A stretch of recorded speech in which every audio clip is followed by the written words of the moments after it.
Hai, Assalamualaikum. Anda bersama dengan saya lagi, Sehistrozi. Jadi untuk video kali ini, kita akan fokuskan kepada bab yang pertama yang bertajuk Warisan Negara Bangsa. Alright, jadi bila kita belajar tentang bab yang pertama, ada 4 subtopik penting yang kita kena kuasai. Yang pertama adalah kita perlu belajar tentang apakah latar belakang negara bangsa yang pernah wujud sebelum kedatangan Barat ataupun kedatangan penjajah ke dalam negara kita. Yang kedua, kita juga perlu tahu tentang ciri-ciri negara bangsa Kesultanan Melayu Melaka. Nanti saya akan ajar apakah ciri-ciri negara bangsa pada zaman Kesultanan Melayu Melaka. Dan yang ketiga, kita juga nak fokuskan tentang sistem pentadbiran dan undang-undang yang digunakan pada zaman Melaka dahulu. Apa undang-undang yang orang-orang ataupun Sultan Melaka guna pada zaman dahulu? Dan yang terakhir, kita juga nak tahu di dalam konsep negara bangsa, apakah peranan pemerintah dan rakyat? Kenapa pemerintah ni penting dan kenapa rakyat ini penting? Jadi ini adalah 4 subtopik penting yang kamu kena kuasai dalam bab yang pertama. Okay? Alright, jadi kita akan fokuskan kepada yang pertama dahulu, iaitu latar belakang negara bangsa sebelum kedatangan Barat. Maksudnya, sebelum kedatangan penjajah. Sebelum negara kita kena jajah, bagaimana keadaan negara kita? Okey. Negara bangsa sebelum Barat dibahagikan kepada dua. Ada dua zaman. Alright. Yang pertama kita ada negara bangsa Alam Melayu dan yang kedua negara bangsa Kesultanan Melayu. Apa beza Alam Melayu dengan Kesultanan Melayu, cikgu? Alright, Alam Melayu adalah negara bangsa yang dipengaruhi oleh agama Hindu dan agama Buddha. Contohnya adalah kerajaan yang pernah korang belajar semasa tingkatan 2 dahulu. Kerajaan Funan, Kerajaan Angkor, Kerajaan Sriwijaya, Champa, Majapahit, Kedah Tua dan Gangga Negara. Okey? Manakala bila kedatangan Islam datang ke Asia Tenggara, khususnya ke negara kita, di situlah konsep negara bangsa itu dah berubah daripada Alam Melayu kepada Kesultanan Melayu yang mewujudkan zaman Kesultanan Melayu Melaka, Kesultanan Melayu Johor Riau dan kesultanan-kesultanan yang lain. Contoh Kesultanan Pahang, Kesultanan Kedah dan sebagainya. So ini adalah negara bangsa sebelum kita kena jajah. Alright? Jadi dalam bab yang pertama ni kita nak fokuskan apakah ciri-ciri negara bangsa di Alam Melayu dan apa ciri-ciri negara bangsa Kesultanan Melayu Melaka. Alright? Jadi kita fokuskan kepada ciri-ciri negara bangsa Kerajaan Alam Melayu dahulu. Okey, jadi ada 4 ciri yang korang kena kuasai atau yang korang kena tahu. Yang pertama adalah R. R ini merujuk kepada raja. Okey, siapa ini raja? Raja merupakan tonggak kepada pemerintahan. Di mana raja juga dianggap sebagai pemerintah yang ditaati dan dianggap suci oleh rakyatnya. Dan lazimnya, masyarakat-masyarakat pada zaman Kerajaan Alam Melayu mengaitkan raja mereka dengan dewa. Nampak tak? Mereka mengagungkan raja mereka. Contohnya macam kerajaan Champa kan, mereka mengaitkan raja mereka dengan Dewa Siva. Jadi maksud dekat sini, pada masyarakat kerajaan Alam Melayu ni, raja ni dianggap sangat tinggi satu level dengan level. Alright, jadi rakyat ini sangat mengagung dan mentaati raja mereka. Maksudnya setiap kerajaan di Alam Melayu mesti ada seorang raja. Yang kedua, R yang kedua adalah kalau dah ada raja, kita mesti ada rakyat.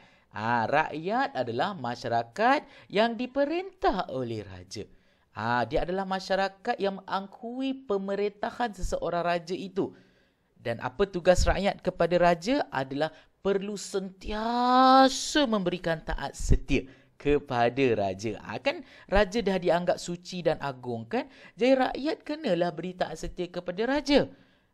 Contohnya macam kerajaan Sriwijaya. Kan macam mana rakyat-rakyat Sriwijaya ini nak memberikan taat setia kepada raja. Mereka ni akan menjalani upacara air sumpah. Maksudnya mereka perlu minum air sumpah daripada inskripsi Telaga Batu. Maksudnya setiap rakyat Sriwijaya ni kalau nak menunjukkan kesetiaan mereka, mereka mesti minum air sumpah ini.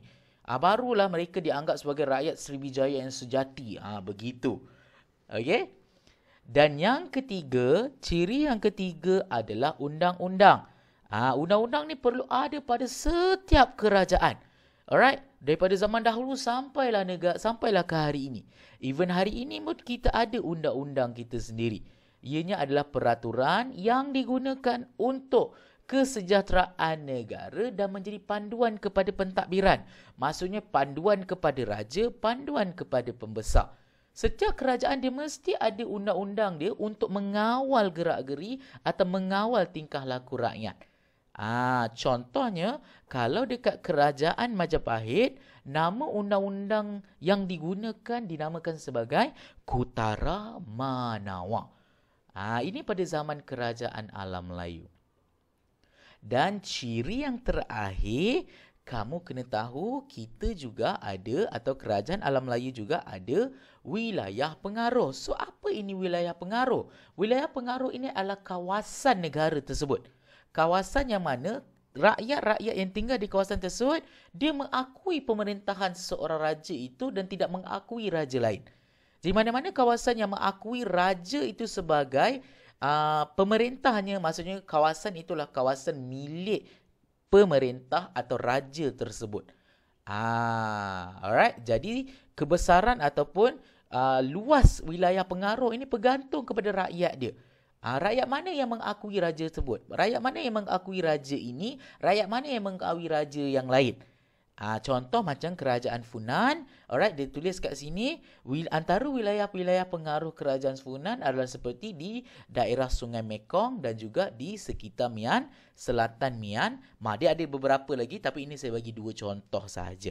Kalau kamu nak lebih lagi, kamu boleh follow atau tengok buku teks kamu. Okay, alright? Okay.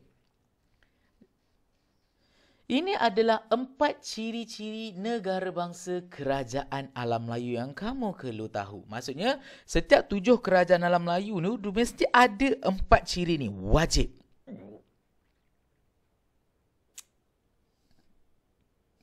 Dan ini adalah bagaimana kronologi perubahan negara bangsa yang ada di dalam negara kita. Kerajaan Alam Melayu yang pertama, pada abad pertama adalah kerajaan Funan. Lepas tu berganti kepada kerajaan Champa pada abad yang kedua. Lepas tu kita ada kerajaan Sriwijaya pada abad yang ketujuh. Dan bila kedatangan Islam datang, di situlah kerajaan yang dipengaruhi oleh agama Islam mula muncul. Sehingga wujudnya kerajaan Melayu Melaka pada abad ke-15. Dan seterusnya disambung oleh kerajaan Johor Riau pada abad ke-16. Alright. Jadi itu adalah bagaimana kronologi perubahan, perkembangan, evolusi konsep negara bangsa di dalam negara kita. Ingat, kita ada konsep kerajaan Alam Melayu dan konsep kerajaan Kesultanan Melayu Melaka. Jadi, saya rasa sampai di sini saja video saya pada hari ini. InsyaAllah kita akan jumpa lagi dalam video yang akan datang dengan topik-topik yang lebih menarik lagi untuk kita bincangkan. Jangan lupa untuk orang kata subscribe channel YouTube saya dan juga share kepada kawan-kawan korang yang lain. InsyaAllah kita boleh belajar dengan lebih banyak lagi dalam topik sejarah. Itu sahaja. Wabillahi taufiq wa hidayah. Wassalamualaikum warahmatullahi wabarakatuh. Bye.